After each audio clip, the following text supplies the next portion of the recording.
Chicken পরোটা এত মজার হবে যে একবার বানালে বারবার বানাবেন। এই রেসিপিটা তৈরি করা খুবই সহজ, হাতের কাছে থাকা মাত্র কয়েকটা উপকরণ দিয়ে তৈরি করা যাবে। বিসমিল্লাহির রহমানির রহিম। আসসালামু আলাইকুম। আশা করি যে যেখানে আছেন আল্লাহ তাআলার অশেষ রহমতে অনেক অনেক ভালো আছেন। আজকের রেসিপি চিকেন পরোটা। প্রথমে 2 কাপ ময়দা নিয়েছি, স্বাদ অনুযায়ী লবণ দিয়ে দিলাম। এরপর দিয়ে দিচ্ছি এখানে তেল। এখানে প্রায় 1.5 টেবিল চামচ পরিমাণে রান্নার তেল দিয়েছি। দিয়ে হাত দিয়ে খুব ভালো করে মেখে নিতে হবে। আচ্ছা, এখানে আমার একটা জিনিস স্কিপ হয়ে গেছে। আমি মেখে নেওয়ার সময় 2 চা চামচ চিনি ব্যবহার করেছিলাম, সেটা ভিডিওটা কেটে গেছে। তো আপনারা অবশ্যই এখানে 2 চা চামচ চিনি ব্যবহার করবেন, এতে করে খেতে একটু মিষ্টি মিষ্টি লাগে, সেটা স্বাদটা ভালো আসে। তো খুব ভালো করে হাত দিয়ে মেখে নিয়েছি। এখন এইখানে দিয়ে দিচ্ছি পানি। এটা হচ্ছে কুসুম গরম পানি। পানিটা নরমাল পানিও না, আবার একদম গরমও না, একটু কুসুম গরম পানি দিয়ে হাত দিয়ে খুব ভালো করে মেখে নিচ্ছি। এই পরোটাটা চাইলে আপনারা আটা দিয়েও তৈরি করতে পারেন, তবে ময়দা দিয়ে বেশি ভালো হয়। খুব ভালো করে মেখে নিয়েছি, একদম এরকম সফট একটা ডো তৈরি হবে। তো এখন হচ্ছে এটার উপরে একটু তেল দিয়ে দিচ্ছি, যাতে করে উপরটা ড্রাই না হয়ে যায়। এখন এটাকে ঢেকে রেস্টে রেখে দিতে হবে 10 মিনিটের জন্য। তো 10 মিনিট পর ফিরে আসছি। এদিকে আমি এখানে তৈরি করে নিচ্ছি চিকেনের পুর। প্রথমে কড়াইয়ের মধ্যে অল্প একটু তেল দিয়ে দিয়েছি, এরপর দিয়ে দিচ্ছি পেঁয়াজ কুচি। এখানে পেঁয়াজের পরিমাণটা একটু বেশি দিলেই ভালো হয়। তো পেঁয়াজটাকে দিয়ে এটাকে নেড়ে চেড়ে নরম করে নিব। খুব বেশি ভেজে ফেলবো না, পেঁয়াজটা যাতে করে নরম হয়ে যায় সেই পর্যন্ত ভেজে নেব। এই পর্যায়ে এখানে স্বাদ মতো লবণ দিয়ে দিচ্ছি, এতে করে পেঁয়াজটা দ্রুত নরম হয়ে যাবে। তো এই তো পেঁয়াজটা নরম হয়ে গেছে। এখন আমি এখানে দিয়ে দিচ্ছি চিকেন। এখানে মুরগির বুকের মাংস, হাড় ছাড়া মাংস আমি ছোটো ছোটো টুকরো করে কেটে নিয়েছিলাম, সেটা দিয়েছি। আর এখানে কিছু কাঁচামরিচ কুচি দিয়ে দিয়েছি। দিয়ে কিছুক্ষণ তেলের মধ্যে ভেজে এর মধ্যে 1 চা চামচ আদা রসুন বাটা দিয়ে দিলাম। দিয়ে মিশিয়ে দিচ্ছি, যাতে করে আদা রসুনের কাঁচা গন্ধটা চলে যায়। এখন এর মধ্যে একে একে বাকি মশলাগুলো মিশিয়ে নিব। তো এখানে 1/2 চা চামচ ধনিয়া গুঁড়া, 1/2 চা চামচ জিরার গুঁড়া, 1/2 চা চামচ দিয়ে দিব গরম মশলার গুঁড়া। এরপর এখানে দিয়ে দিচ্ছি মরিচের গুঁড়া 1/2 চা চামচ পরিমাণে। এখানে একটা ম্যাগি মশলা দিয়ে দিচ্ছি, মানে 5 টাকা দামের যে ম্যাজিক মশলাগুলো পাওয়া যায় সেগুলো। এরপর দিয়ে দিলাম টমেটো সস 1 টেবিল চামচ পরিমাণে। এরপর 1 টেবিল চামচ পরিমাণে দিয়ে দিচ্ছি সয়া সস। তো এই চিকেনের পুরটা যতটা মজার হবে, আপনার চিকেন পরোটাটা কিন্তু ততটাই মজার হবে। তো এটাকে মজা করে রান্না করে নিতে হবে। সবগুলো মশলা একসাথে দেওয়ার পরে খুব ভালো করে মিশিয়ে দিচ্ছি। এরপর এখানে কিছুটা পানি দিয়ে মশলাটাকে আমি কষিয়ে নিব। খুব ভালো করে মশলাটাকে কষিয়ে নিতে হবে, যাতে করে এর মধ্যে থাকা কোনো মশলার কাঁচা গন্ধ না আসে। তো এখানে অল্প কিছুটা পানি দিয়েছি। এরপর হচ্ছে এটাকে ঢেকে রান্না করে নেব, যাতে করে চিকেনটাও সেদ্ধ হয়ে যায়, মশলাটাও কষিয়ে যায়। তো এখানে ঢেকে দিলাম। কিছুক্ষণ ঢেকে রান্না করেছি। যখন তেল ছেড়ে আসবে, এটা একদম ভুনো ভুনো হয়ে যাবে, তখন এটাকে নামিয়ে নিতে হবে। এরই মাঝে কিন্তু আমি কয়েকবার নেড়ে ছেড়ে দিয়েছি, যাতে করে পুড়ে না যায়। আর এই পর্যায়ে যখন একদম মাখা মাখা অবস্থায়, তখন আমি এইভাবে একটু চিকেনগুলোকে ভেঙে ভেঙে দিচ্ছিলাম, যাতে করে বড় বড় টুকরো না থাকে। তো এই যে যখন তেল ছেড়ে আসবে, এটা একদম ভুনা ভুনা হয়ে যাবে, তখন এই পর্যায়ে সব কিছু টেস্ট করে নিতে হবে। এটা একদমই তৈরি হয়ে গেছে, নামিয়ে ঠান্ডা করে নিতে হবে। এখন আমি আগে থেকে যে মেখে রেখেছিলাম ময়দার ডোটা, সেটাকে নিয়ে নিলাম। নিয়ে খুব ভালো করে এটাকে হাত দিয়ে আবার একটু মেখে নিচ্ছি। তো 10 মিনিট রেস্টে রাখার ফলে কিন্তু এটা অনেকটাই সেট হয়ে যায়। এখন আমি এটাকে লেচি কেটে নিচ্ছি। পরোটাটা যত বড় খেতে চান, ছোট বড় নিজেদের পছন্দ মতো করে লেচি কেটে নিতে হবে। এরপরে হাতের মধ্যে নিয়ে এইভাবে একটু গোল করে দিচ্ছি। সবগুলো এইভাবে গোল করে একটু ঢেকে রেখে দিতে হবে, যাতে করে এগুলো ড্রাই না হয়ে যায়। তো এরপরে হচ্ছে আমি পরোটাগুলো তৈরি করে নেব। তো পিঁড়ির মধ্যে আমি একটু তেল মেখে নিয়েছি। এরপরে হচ্ছে হাত দিয়ে এভাবে একটা ডো নিয়ে নিলাম। এখন বেলে পাতলা একটা রুটি তৈরি করতে হবে। এখানে আপনারা চাইলে ময়দা দিয়েও বেলে নিতে পারেন, তবে আমি তেল দিয়ে বেলে নিচ্ছি, এটাই সবচেয়ে বেশি ভালো হয়। তো এরকম একটা পাতলা রুটি বেলে নিয়েছি। এখন হচ্ছে চিকেনের পুরটাকে দিয়ে দিচ্ছি। তো পছন্দ মতো কম বেশি করে দেওয়া যাবে।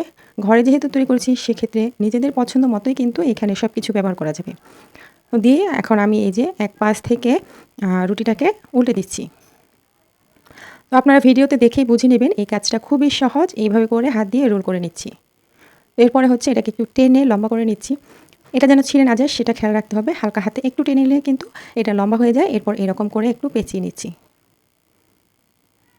তো চিকেন পরোটা অনেকেই অনেকভাবে তৈরি করেন, আমি এইভাবে দেখাচ্ছি, একদম সহজ পদ্ধতি, আর এটা খেতেও অসম্ভব মজার হয়। তো একইভাবে কিন্তু আমি সবগুলো পরোটা তৈরি করে নেব। আর চিকেন পরোটা বেশিরভাগ কিন্তু ওভেনে তৈরি করা হয়। আজকে আমি দেখাবো যে চুলায় কীভাবে তৈরি করতে পারেন। আর এটা একদমই কম উপকরণ দিয়ে একদম সহজভাবে শেয়ার করার চেষ্টা করেছি। আশা করি ভিডিও ভালো লাগবে। ভালো লাগলে লাইক, কমেন্ট, শেয়ার করতে ভুলে যাবেন না। আর এইরকমই সহজ রেসিপি পেতে চ্যানেলটিকে সাবস্ক্রাইব করে নিয়মিত পাশে থাকবেন। যারা ফেসবুক পেজ থেকে দেখছেন, তারা পেজটাকে ফলো দিয়ে রাখবেন। তো একে একে সবগুলো পরোটাই কিন্তু এভাবে করে আমি পেঁচ দিয়ে নেব। আর এইভাবে করে পেঁচিয়ে নেওয়ার পর কিছুক্ষণ কিন্তু রেস্টে রাখতে হবে। সাথে সাথে যদি এটাকে বেলতে যান, তাহলে কিন্তু ফেটে যেতে পারে। তো এরকমভাবে পেঁচিয়ে তারপর আমি যে একটা প্লেটের মধ্যে রেখে দিচ্ছি। উপরে একটু তেল দিয়ে রাখতে হবে, যাতে করে এটা সফট থাকে। তো রেস্টুরেন্ট অথবা বেকারিতে যে চিকেন পরোটাগুলো তৈরি করা হয়, সেগুলো কিন্তু এই যে ডোগুলো, সেগুলো তেলের মধ্যে ডুবিয়ে রাখা হয়। আমি যেহেতু ঘরে তৈরি করছি, সেহেতু এটা নিজেদের পছন্দ অনুযায়ী কম তেলে তৈরি করছি। তো এইভাবে করে আমি কয়েকটা তৈরি করে নিয়েছি। এখন হচ্ছে এগুলোকে বড় করে নেব, বেলে নেব, অথবা এই যে এইভাবে করে নিয়ে হাত দিয়ে আমি একটু চেপে, চেপে বড় করে দিচ্ছি। এটা চাইলে বেলুন দিয়ে বেলে নিতে পারেন, তবে বেলে নিলে অনেকটা ফেটে যাওয়ার সম্ভাবনা থাকে। এগুলো হাত দিয়ে একটু প্রেস করলেই কিন্তু বড় হয়ে যায় কিছুক্ষণ রেস্টে রাখলে। মানে যখন চিকেনটা দিয়ে পেঁচিয়ে নেওয়া হবে, কিছুক্ষণ রেস্টে রেখে তারপরে এটা তৈরি করতে আসবেন, তাহলে কিন্তু একদম সুন্দরভাবে বড় হয়ে যাবে। এটা যদি একটু ফেটেও যায় তাতেও কিন্তু কোনো সমস্যা নেই, ভাজার সময় কোনো রকম সমস্যা হবে না। তো এইভাবে করে একটু বড় করে নিয়েছি। যতটুকু আপনার পছন্দ, মোটা পাতলা নিজেদের পছন্দ মতো এটাকে তৈরি করতে হবে। এখন চুলায় একটা তাওয়া গরম করে তারপরে হচ্ছে পরোটাগুলো ভেজে নিচ্ছি। এমনি নরমালি আমরা যেরকম পরোটা ভাজি এগুলোকে আমি সেভাবে ভেজে নেব কম তেল দিয়ে, তবে আপনি চাইলে এটা ডুবো তেলে ভাজতে পারেন। তো আমি তাওয়ার মধ্যে নিয়ে সাধারণ যে পরোটা ভাজি সকালে নাস্তায় সেরকমভাবেই কম তেলে ভেজে নিচ্ছি। তো দুই পাশ যখন একটু ভেজে নিয়েছি, সেঁকে নিয়েছি, তারপরে হচ্ছে তেল দিয়ে দিলাম। তো একটা পাশ যখন হয়ে যাবে তখন উল্টে দিব। এটাকে উল্টে পাল্টে সুন্দর করে গোল্ডেন ব্রাউন কালার করে ভেজে নিতে হবে। তো এই পরোটাটা খেতে অনেক মজার হয়েছিল, আর এটা এতটাই সহজ, মানে যে কেউ তৈরি করতে পারবেন, আর খেতে অসম্ভব মজার। রোজ রোজ একই খাবার না তৈরি করে বাচ্চাদের জন্য এক এক দিন এক এক রকম খাবার তৈরি করলে কিন্তু বাচ্চাদের যে খাবারের চাহিদা সেটা অনেকটা বেড়ে যায়। যাই হোক, আমি এটাকে ভেজে নিয়েছি আর নামিয়ে নিচ্ছি। এখন একইভাবে সবগুলো পরোটা ভেজে নেব। তো তাওয়ার মধ্যে দিয়ে আমি সবগুলো পরোটা ভেজে নিচ্ছি। দেখতে পাচ্ছেন এই যে একটা পরোটা একটু ফেটে গেছে। তো এটা ফেটে যাওয়ার কারণে কিন্তু কোনো সমস্যা হবে না। একটা পাশ যখন হয়ে যাবে, একটু শক্ত হয়ে যাবে, তখন উল্টে দিচ্ছি। আপনারা চাইলে কিন্তু এই পরোটাগুলোকে ওভেনে বেক করে নিতে পারেন। এই যে তাওয়ায় ভাজছি, এটা না ভেজে ওভেনে দিয়ে তারপরে বেক করে নেবেন। তো সবার বাসায় তো আর ওভেন থাকে না, তাই তাওয়ায় কীভাবে তৈরি করতে পারেন সেই পদ্ধতিটাই আজকে শেয়ার করেছি। সকালের নাস্তায় এই পরোটাটা অনায়াসে তৈরি করতে পারেন। এটা বাচ্চাদের টিফিনেও দেওয়া যাবে। এটা বাসায় যে কোনো মেহমান আসলে কিন্তু এই পরোটা তৈরি করতে পারবেন। যাই হোক, আমি একে একে পরোটাগুলোকে এভাবে করে ভেজে নিয়েছি। এখন এগুলোকে নামিয়ে নিচ্ছি। তো মাশাআল্লাহ, পরোটাগুলো কিন্তু খুবই সুন্দর হয়েছে। এগুলোকে নামিয়ে আপনি পরিবেশন করতে পারেন টমেটো সস দিয়ে অথবা এমনিতেই। আমি একটা ডিম দিয়ে মেয়োনেজ তৈরি করে নিচ্ছি একটু অন্যরকমভাবে। একটা সিদ্ধ ডিম দিয়ে দিলাম, সামান্য একটু লবণ, 1 চা চামচ চিনি, এরপর দিয়ে দিচ্ছি টমেটো সস 2 চা চামচের মতো। এখানে 2 চা চামচ পরিমাণে গুঁড়া দুধ অ্যাড করেছি। এরপর দিয়ে দিলাম ভিনিগার, এখানে প্রায় 1 চা চামচের মতো। এরপর অল্প একটু পানি দিয়েছি। এখন এখানে একটু ম্যাজিক মশলা দিয়ে দিলাম। এখানে 1 টেবিল চামচ পরিমাণে তেল ব্যবহার করেছি। এরপর দিয়ে দিলাম একটু মাস্টার সস। তো দিয়ে এটাকে ব্লেন্ডার করে নিলে কিন্তু তৈরি হয়ে যাবে। তো বাচ্চারা যেহেতু ডিম খেতে চায় না, সেক্ষেত্রে এভাবে করে মেয়োনেজ তৈরি করে দিলে এই পরোটার সাথে এটা খেতে অসম্ভব মজা। কাঁঠাল দিয়ে গুড় তৈরি করা যায়, এটা কি সত্যিই সম্ভব? এটা কিভাবে তৈরি করতে হয়? এটার টেস্ট কেমন? এই প্রশ্নটা কি আপনাদের মনে ঘুরপাক খাচ্ছে? আজকের ভিডিও দেখার পর এই প্রশ্নটা আর ঘুরপাক খাবে না। এই ভিডিওতে সবকিছু ক্লিয়ার করে দিব। বিসমিল্লাহির রহমানির রহিম। আসসালামু আলাইকুম। আশা করি যেখানে আছেন আল্লাহ তাআলার অশেষ রহমতে অনেক অনেক ভালো আছেন। আজকে শেয়ার করব কাঁঠালের গুড় তৈরি করার পদ্ধতি। পুরো ভিডিওটার সাথে থাকবেন, তাহলে অনেক কিছু জানতে পারবেন। প্রথমে আমাদের লাগছে পাকা কাঁঠাল। একদম পাকা মিষ্টি দেখে কাঁঠাল নিয়েছি। অনেক সময় দেখা যায় ঘরে কাঁঠাল আনলে এরকম একটু নরম কাঁঠালগুলো বাচ্চারা খেতে চায় না, সেটা দিয়ে কিন্তু এই কাঁঠালের গুড় তৈরি করা যাবে ফেলে না দিয়ে। তো আমি এরকমই একটা পাকা কাঁঠাল নিয়েছি। কাঁঠালটা অনেকটা মিষ্টি ছিল। তো প্রথমে কাঁঠালটাকে ভেঙে নিতে হবে, আর অবশ্যই গুড় তৈরি করার ক্ষেত্রে চেষ্টা করবেন পাকা মিষ্টি দেখে কাঁঠাল নিতে, সেক্ষেত্রে গুড়টা ভালো হবে। তো এর আগে কিন্তু আমি পাকা কাঁঠাল দিয়ে বিভিন্ন রেসিপি শেয়ার করেছি। আজকে গুড় তৈরি করা দেখাচ্ছি। আর শুধু আজকে না, এই রেসিপিটা আমি ট্রাই করার চেষ্টা করেছি আরও 2 থেকে 3 দিন। যে কোনো কিছু আপনাদের সাথে শেয়ার করার আগে আমি বাসায় ট্রাই করি, সেটা যখন ভালো হয় তখনই আপনাদের সাথে শেয়ার করি, অথবা খারাপ যদি হয় সেটাও আপনাদের সাথে শেয়ার করি, আপনাদেরকে সতর্ক করে দিই। যাই হোক, আমি এখানে কাঁঠালটাকে ভেঙে নিয়েছি। এরপর বিচিগুলোকে ছাড়িয়ে নিচ্ছি। কাঁঠালের বীজটাকে ছাড়িয়ে নেওয়ার পর এখানে আমি নিয়েছি পান খাওয়ার চুন। 10 টাকা দিয়ে এরকম একটা চুন কিনতে পাওয়া যায়, তো আপনারা কিনে নিতে পারেন। এই চুনটা অ্যাভেলেবেল হাতের কাছেই থাকে। তো এখান থেকে কিছুটা চুন নিয়ে আমি এই কাঁঠালের মধ্যে দিয়ে খুব ভালো করে মেখে নিচ্ছি। এই যে প্রসেসটা, এটা কিন্তু কোনোভাবেই স্কিপ করা যাবে না। মেখে নেওয়ার পর ঢেকে রেখে দিচ্ছি 1 থেকে 2 ঘন্টা, অথবা এর থেকে বেশিও রাখতে পারেন। তো যখন 1-2 ঘন্টা রেস্টে রাখা হবে, এরপর ঢাকনা খুলে নিচ্ছি। দেখতেই পারছেন যে এই যে কতটা পানি উঠে এসেছে, মানে কাঁঠালের রস বের হয়েছে। এটাকে চটকে নেওয়া যাবে না, এই অবস্থাতেই কাঁঠালের রসটাকে আলাদা করতে হবে। আমি প্রথমেই একটা স্ট্রেনারের মধ্যে ঢেলে নিয়েছিলাম রসটাকে বের করার জন্য। পরবর্তীতে দেখলাম যে এই ছাঁকনির মধ্যে নিয়ে খুব ভালোভাবে রসটা বের করা যাচ্ছিল না, তাই আমি পরবর্তীতে একটা সুতি কাপড়ের মধ্যে নিয়ে খুব ভালো করে চেপে চেপে পুরো রসটাকে এর থেকে বের করে নিয়েছি। এই যে আমার এতটুকু রস বের হয়েছে, রসটা দেখেন কত সুন্দর, একদম টলটলে। এখানে কিন্তু কাঁঠাল চটকে কাঁঠালের কাপ নেওয়া যাবে না। এরপর চুলায় একটা হাঁড়ি বসিয়ে এর মধ্যে কাঁঠালের রসগুলোকে ঢেলে দিয়েছি। এখন শুধু একটাই কাজ, এটাকে জাল করতে হবে। তো এটা কিন্তু বেশ কিছুক্ষণ ধরে জাল করতে হয়। তো এটা যখন কিছুক্ষণ জাল করেছি, এটা ফুটে উঠেছে, সেই পর্যায়ে আমি দেখিয়ে দিচ্ছি যে এটা ফুটে ওঠার পরে মাঝখানে দেখতে পাচ্ছেন একদম টলটলে রস, আর সাইডের দিকে অনেকটা ফেনা ফেনা ভাব উঠে এসেছে। এই ফেনাগুলোকে চামচ দিয়ে উঠিয়ে নিতে হবে। অবশ্যই এই কাজটা করতে হবে। এখানে আমরা চুন ব্যবহার করেছি, তো এই যে ফেনা ফেনা ভাব হয়ে চুনটা আলাদা হয়ে যাবে, এবং এই যে কাঁঠালের রসটা, যত ফেনা আপনি তুলতে থাকবেন রসটা ততটাই স্বচ্ছ হতে থাকবে, গুড়ের কালারটা ততটাই চকচকে হবে। এই কাজটা শুরু থেকে শেষ পর্যন্ত করতে হবে। তো এটা আমি জাল করতে থাকছি আর কিছুক্ষণ পরপর এই যে ফেনা ফেনা ভাবটা উঠে আসছে সেগুলোকে চামচ দিয়ে উঠে নিচ্ছি। এটা কিন্তু একদম লং প্রসেসে গুড়টা তৈরি করতে হয়, মানে অনেকটা সময় লাগে। তো বেশ কিছুক্ষণ জাল করার পর ফিরে আসছি। যখন বেশ কিছুক্ষণ জাল করা হবে ধীরে ধীরে কিন্তু এই যে রসের কালারটা সেটা চেঞ্জ হতে থাকবে, অনেকটা লালচে কালার ধারণ করবে। দেখতেই পাচ্ছেন কালারটা অনেকটা চেঞ্জ হয়ে গেছে, এখানে লালচে কালার চলে এসেছে। আর আমি এই যে কাজটা ফেনা উঠানোর কাজটা এটা কিন্তু চালু রেখেছি। আমি যে বলবো যে এটা সামনে দাঁড়িয়ে থাকতে হবে সেটা কিন্তু না, আপনি মাঝে মাঝে এসে এই ফেনাগুলোকে তুলে দিবেন, এতে করে গুড়টা অনেক চকচকে হবে। আর পরবর্তীতে আপনি এই ফেনাটা তুলতে থাকবেন আর অন্য সমস্ত কাজ করতে পারবেন। তো এতক্ষণ সময় ধরে দাঁড়িয়ে থাকার দরকার নেই, এটা শুধুমাত্র জাল হতে থাকবে, মাঝে মাঝে একটু নেড়ে দিলেই হবে। তো এই কাজটা করতে একটু সময় লাগে। প্রথমে আমি ভেবেছিলাম যে এতটা সময় ধরে জাল করে আমার চুলার গ্যাস নষ্ট হচ্ছে, আমার সময় নষ্ট হচ্ছে, কাঁঠালগুলো হয়তো নষ্ট হয়ে যাচ্ছে। তো এটা মনে ভয়ে ভয়ে রেখে কিন্তু আমি এই গুড়টা তৈরি করেছিলাম প্রথমে। তো আমার একটা বদভ্যাস হচ্ছে, যেটা আমার মাথায় আসে সেটা ট্রাই না করা পর্যন্ত শান্তি নেই। আর সেটা আপনাদের সাথে শেয়ার করি আমি, আপনারা বিভিন্ন ভিডিওতে দেখেছেন আমি কিন্তু যেটা আমার মাথায় আসে সেটাই আমি ট্রাই করি। এটা আমার বদভ্যাস না ভালো অভ্যাস জানি না। একটা আপু এর আগের ভিডিওতে কমেন্ট করেছিলেন যে এটা বদভ্যাস না, এটা একটা রোগ। হতে পারে এটা একটা রোগ, সেটা ভালো কিংবা খারাপ হোক, এটা আমার না করা পর্যন্ত শান্তি নেই। তো আজকে এই গুড়টা ট্রাই করেই ফেললাম। প্রথমে 2 বার কিন্তু আমি কাঁঠালগুলোকে রস তৈরি করা পর্যন্ত মানে প্রসেসটা করেছিলাম, পরবর্তীতে আর এইভাবে জ্বালিয়ে গুড় তৈরি করিনি। তো আজকে এটা তৈরি করে ফেলেছি আর ভিডিওটা আপনাদের সাথে শেয়ার করেছি যাতে আপনারাও একটু উপকার পেতে পারেন। আমার মতো যাদের মনে এইরকম আশঙ্কা আছে যে গুড় হবে কিনা তাদের জন্য মানে এই ভিডিওটা তৈরি করা।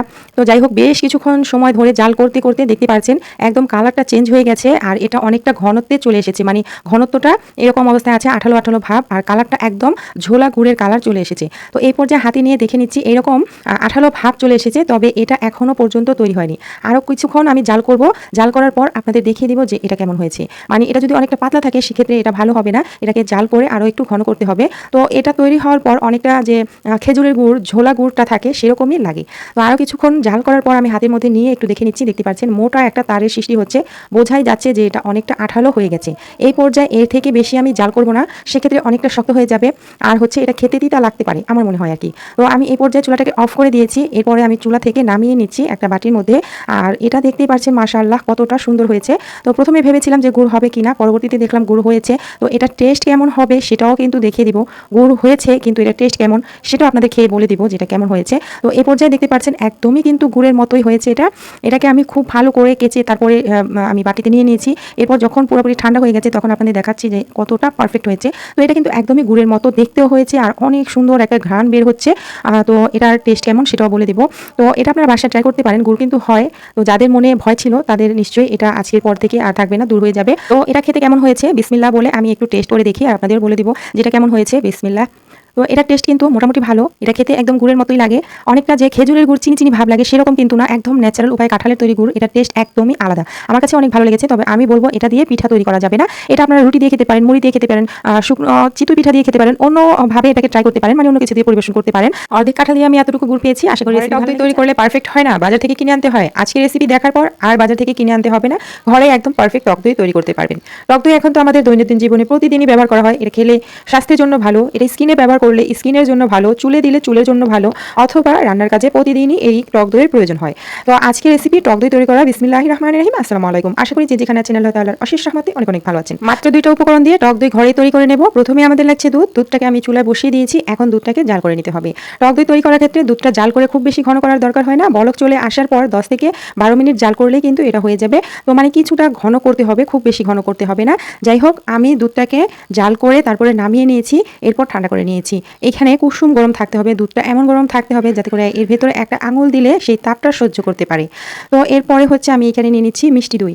এই টক দই তৈরি করার ক্ষেত্রে মিষ্টি দই অথবা টক দইয়ের প্রয়োজন হবে। তো এখানে আমার হাতের কাছে যেহেতু মিষ্টি দই ছিল আমি এটাই ব্যবহার করছি, আপনাদের হাতের কাছে টক দই থাকলে সেটা ব্যবহার করতে পারেন। এখন এই দইটাকে একটা ছাঁকনির মধ্যে ঢেলে দিয়েছি যাতে করে এই যে দইয়ের মধ্যে এক্সট্রা পানি আছে সেটা ঝরে যায়। এইভাবে করে পানিটা ঝরিয়ে নিলে দেখা যায় দইটা তৈরি করার পর দইয়ের মধ্যে এক্সট্রা পানি উঠে আসে না, পানি পানি ভাব থাকে না। যখন পানিটা ঝরে যাবে তখন আমি এই দইটাকে কাপের মধ্যে নিয়ে নিচ্ছি, নিয়ে এটাকে সুন্দরভাবে ফেটিয়ে নিতে হবে।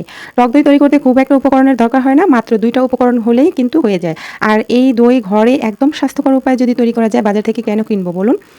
এটাকে খুব ভালো করে এইভাবে করে মিশিয়ে নিয়েছি। এখন আগে থেকে যে জাল করে রেখেছিলাম দুধটা কিন্তু এই পর্যায়ে কুসুম গরম অবস্থাতে আছে, খুব বেশি গরম না আবার খুব বেশি ঠান্ডাও না। তো আমি এই যে কাপটা ধুয়ে এই দইটা দিয়ে দিয়েছি, এর মধ্যে দিয়ে খুব ভালো করে এটাকে মিশিয়ে নিতে হবে।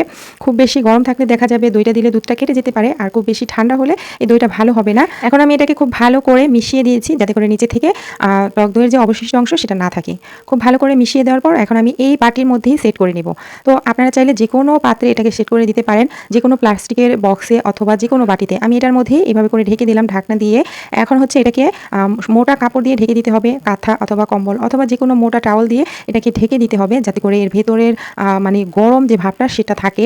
তো আমি যে এরকম কাঁথা দিয়ে ঢেকে দিয়েছি। এখন যেহেতু গরমকাল, তো খুব একটা সময় লাগে না, 4-5 ঘন্টা রাখলে কিন্তু এটা হয়ে যাবে। আমি রাতের বেলা তৈরি করেছিলাম, রাতের 10টার দিকে আমি এটা বসিয়েছি, সকাল ভোরে আমি এটাকে খুলে নিয়েছি। তো এই পর্যায়ে কিন্তু এটাকে নর্মাল ফ্রিজে রেখে দিতে হবে 2 ঘন্টার জন্য, এতে করে এই দইটা অনেক ভালো সেট হয়ে যাবে। তো আমার হাতে যেহেতু সময় নেই, পরবর্তীতে দেখাতে পারবো না, এই অবস্থাতেই আমি দেখিয়ে দিচ্ছি এটা কতটা পারফেক্ট হয়েছে। ফ্রিজে রাখলে, নর্মাল ফ্রিজে রাখলে এটা আরও ভালোভাবে সেট হতে পারবে। তো আশা করি রেসিপি ভালো লেগেছে। আজকে বিদায় নিয়ে নিচ্ছি। আল্লাহ হাফেজ।